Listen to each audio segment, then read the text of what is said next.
This movie attempts to revive the franchise's signature blend of inventive carnage and supernatural dread. However, it stumbles into a bloated, uninspired mess that fails to recapture the series' chilling magic.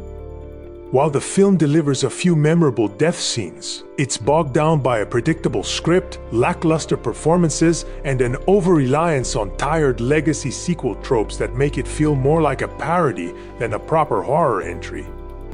The film centers on Stephanie Reyes, a college student haunted by recurring nightmares of a 1969 restaurant collapse that her grandmother, Iris Campbell, narrowly prevented through a premonition. This act of defiance against death's plan has marked Stephanie's entire family for gruesome retribution.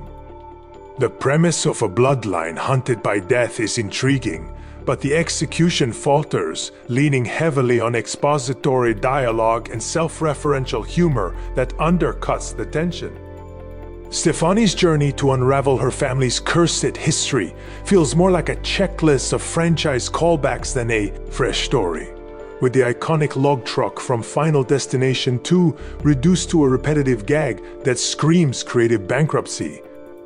The movie brings a playful energy to the death sequences, and moments like a chaotic tattoo parlor mishap or a gruesome MRI malfunction deliver the Rube Goldberg-style mayhem fans crave. However, the kills are marred by subpar CGI and an over-the-top comedic tone that robs them of the visceral terror found in earlier entries. The film's 110-minute runtime, far longer than most predecessors, drags through clunky family drama and repetitive rule-explaining scenes that sap momentum.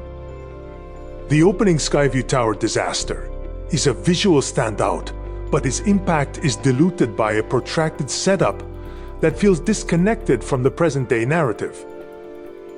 The cast struggles to elevate the weak script. Kaitlyn Santawana, who plays Stephanie, is a serviceable lead, but her character is reduced to a passive observer, overshadowed by more compelling supporting players like Richard Harmon's Eric, who injects some charisma into the film's best moments.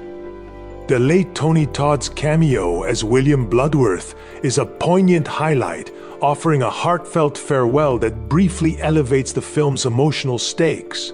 Yet even this feels like a nostalgic crutch, unable to mask a lack of depth in the family dynamics or the film's failure to explore its generational trauma theme with any nuance. This movie tries to balance fan service with a modern spin, but ends up feeling like a watered-down rehash. The reliance on cheap CGI, a bloated runtime, and an overly campy tone make it a pale imitation of the franchise's highs. While die-hard fans might find fleeting thrills in its creative kills, the film lacks the suspense and innovation that made the series a horror staple.